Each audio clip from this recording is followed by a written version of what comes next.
up guys, welcome to this Friday show. Sorry I couldn't make a video yesterday. I was at work, I was busy, and then I had to deal also with my vehicle apparently has been recalled. But I'm here today, I'm ready. Let's get the show started. This first story I wanted to talk about today was about gay marriage. I'm sure many of you already know Pennsylvania struck down their gay marriage bill earlier this week. And after reading a lot of articles about it, I found a really cool interactive map. It shows a map of all 50 states divided into 4 categories of gay marriage either being legalized, illegal but in court, illegal but in an appeal process, or just illegal. And North Dakota was the only state that was just plain illegal. There was no court process, no nothing.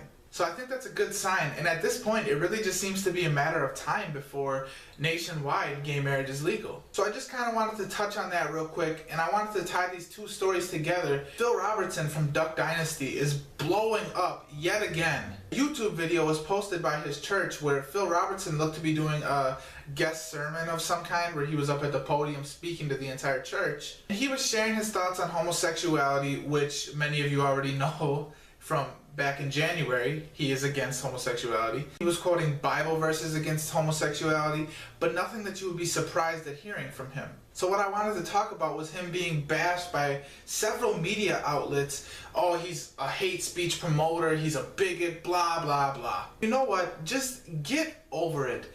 What he said wasn't anything really that shocking, it wasn't bad, it wasn't hateful. Just like what he said in the GQ interview back in January, the first time he got into trouble, that wasn't that bad either. He was just saying his thoughts, he was saying his ideas. Those are his beliefs. This right here is the United States of America, so he can say his ideas. Personally, I don't agree, I know many of you don't either, but again, guess what? This is the United States. We can say our ideas too. Isn't democracy grand?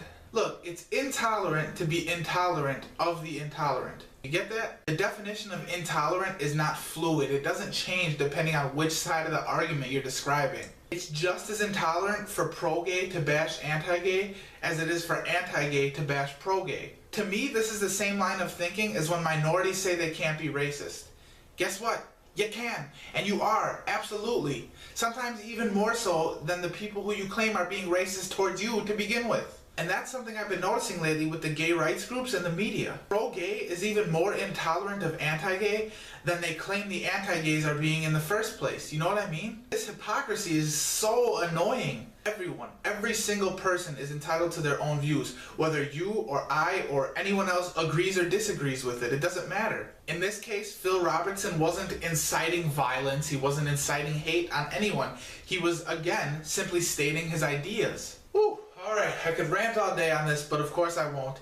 Let's move on to the next story. Donald Sterling. He has officially signed over the LA Clippers to his wife/zombie, Shelly Sterling. And really, I don't understand what the point of this was, because the NBA has already said they don't want any Sterling or anyone associated with the family owning the team anymore. Which means the NBA is still going to try to kick Shelly Sterling out of the league, out of the owner's box. So this doesn't make much sense to me, but, you know, maybe Donald Sterling has just given up. If that's the case, maybe it was for the best, because it really looks like he's going to be kicked out in the near future. So if anything else happens on this, I will of course let you guys know. I just thought it took a really interesting turn. So from there, we'll go to this last story and some pretty badass news. It comes to us from China, where a 1-year-old baby apparently climbed out of a second-story window. Luckily, several people saw this down in the streets below, including a street vendor who came across to try to catch the baby. He was assisted in part by another man.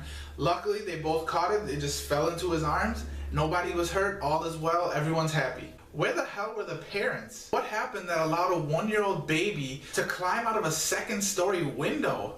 I mean, pay attention. Damn. Alright guys, we'll wrap up this video with the question of the day. What are your thoughts on the Phil Robertson story? Is this more media pile-on, or do you think he's actually promoting hate speech? Let me know in the form of a comment down below. And with that, I will take my leave. Before you go, be sure to leave a comment, like, subscribe, share, all that good stuff. Thank you much for watching, and I will see you tomorrow.